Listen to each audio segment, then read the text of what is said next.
Hey guys, so I realized that I forgot to touch on a few questions. So starting with question number 6,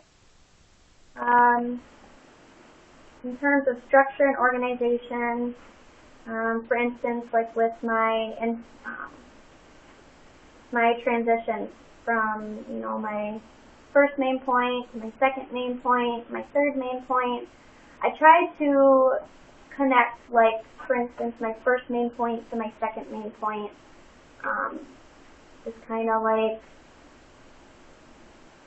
now that we understand the causes of Alzheimer's disease, you might be wondering what the treatment options are, for this disease or the symptoms, for instance.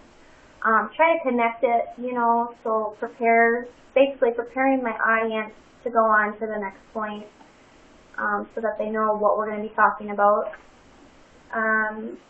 Question number 7, like I stated earlier, considering my audience, even though I understand medical terminology and it makes sense to me, I had to remember that some people don't understand these big medical words, and it needs to be put into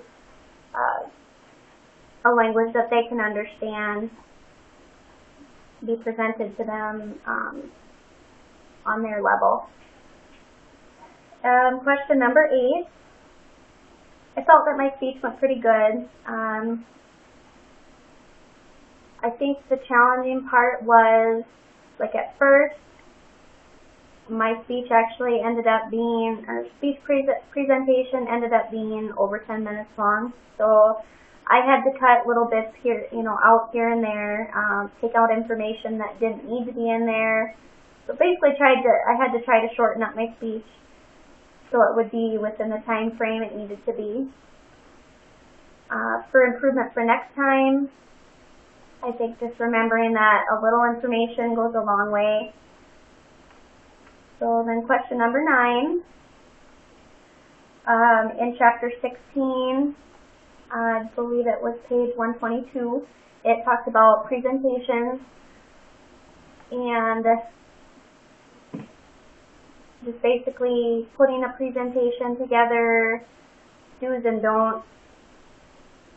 Just remembering that when you're putting a presentation together, you want to make sure that the information you put on the slide, those are the points that you want to stand out to your audience.